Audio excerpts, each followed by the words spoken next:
Go. Betty Bunny loves chocolate cake. Betty Bunny was a handful.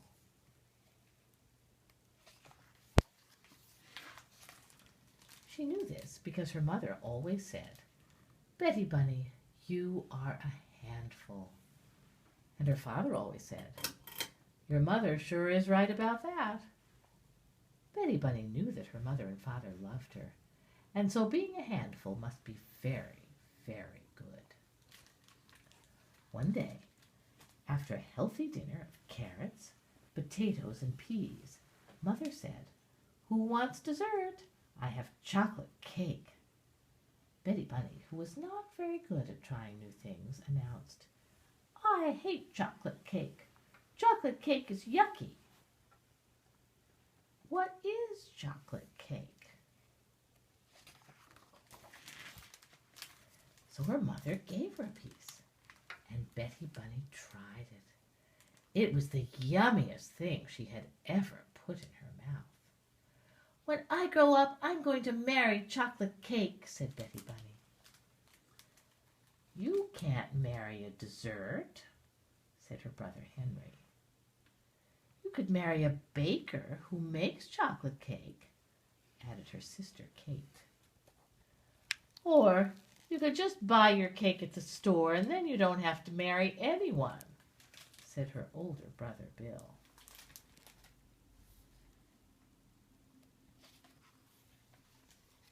Betty Bunny thought about it for a while. "No," she finally said, "I am going to marry chocolate cake."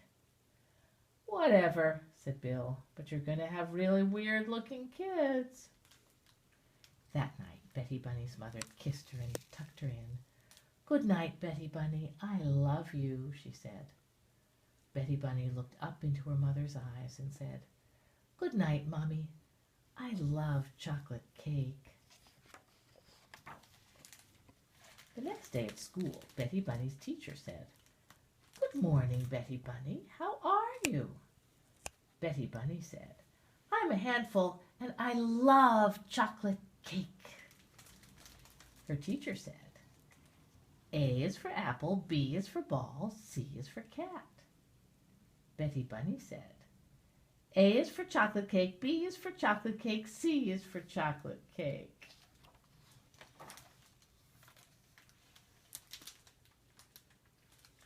During playground time, Betty Bunny tried to make chocolate cake by mixing water and dirt. It looked a little like chocolate cake, but it didn't taste very much like chocolate cake. Betty Bunny started to cry. "I want chocolate cake," she said. Her teacher told her that they had no chocolate cake at school. Betty Bunny said, "I hate school. School is yucky," even though she really did like school. After school, her mother drove her home. "How was your day?" she asked. "I ate mud," Betty Bunny answered unhappily. "I want chocolate cake." "Sometimes," her mother explained, "you can't have what you want right away, so you need to wait. And that's called having patience." "But I don't want to have patience," Betty Bunny protested. "I want to have chocolate cake." That night at dinner, her mother told Betty Bunny she could not have dessert until she ate a healthy dinner. Usually Betty Bunny liked healthy food. Not tonight. Tonight all she wanted was chocolate cake. Her father told her, "Don't come to me hoping to get a different answer."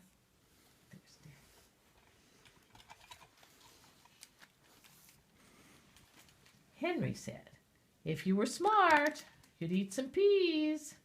Kate said, "You should try some carrots. They make cake out of them too, you know." Bill said, "Why don't you marry some chocolate cake? That's what you really want." "Oh, no, wait. You can't. Ha ha." He's being teasy. Betty Bunny picked up some peas. She threw them at Henry. She threw some carrots at Kate. And worst of all, she threw mashed potatoes at Bill. They stuck to his forehead. Everyone was shocked. Even Betty Bunny was shocked. She hadn't really meant to do something so awful. Mother was not happy that Bill had teased his sister. She was even less happy with Betty Bunny. She told Betty Bunny to go straight to bed. There would be no chocolate cake tonight. Betty Bunny screamed, "This family is yucky!" Even though, of course, she loves her family. Then she remembered she was hungry, so she crammed her mouth full of peas, carrots, and mashed potatoes and ran off to bed. There's her bedroom, Mommy and Daddy. And there's Betty Bunny. When her mother came into her room to kiss her good night, she told Betty Bunny, "Sweetheart, you know that I still love you." "Mummy," Betty Bunny said, "you know that I still love chocolate cake."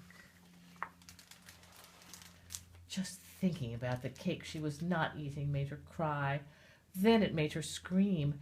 Then it made her kick the wall, which hurt her foot, which made her cry all over again.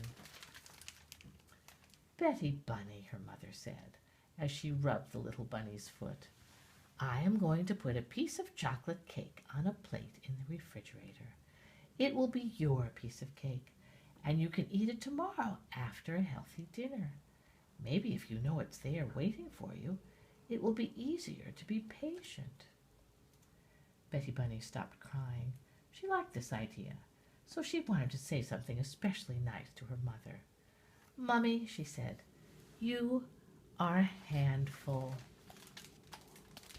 The next morning, Betty Bunny wanted to say goodbye to her chocolate cake before she left for school. So she opened the refrigerator and saw her piece of cake sitting on its plate. It looked so lonely. Betty Bunny knew that the cake would miss her all day while she was at school. So she picked it up and put it in her pocket. Was that a good idea? No.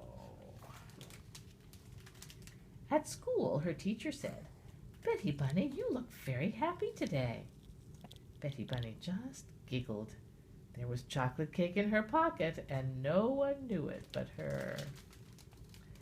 As Betty Bunny finished munching her last carrot at dinner that night, her mother smiled. "Betty Bunny, you were patient and waited all day for your cake. You ate a good dinner. I am very proud of you. Would you like to get your cake now?" Betty Bunny reached into her pocket. Her cake was gone.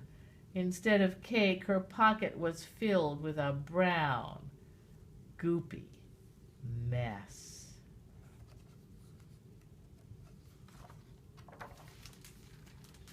"My cake!"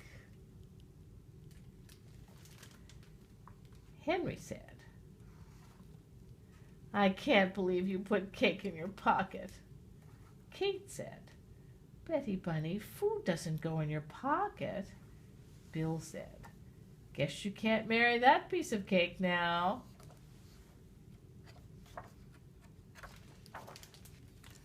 Her mother got her a new piece of cake, and she explained that putting cake in your pocket is not really the same as being patient. Betty Bunny finally understood. She promised from now on she would be patient. And so the next morning, when Betty Bunny opened the refrigerator to say goodbye to her new piece of cake, she remembered that she couldn't put it in her pocket. And that is why she stuffed it very carefully into her sock.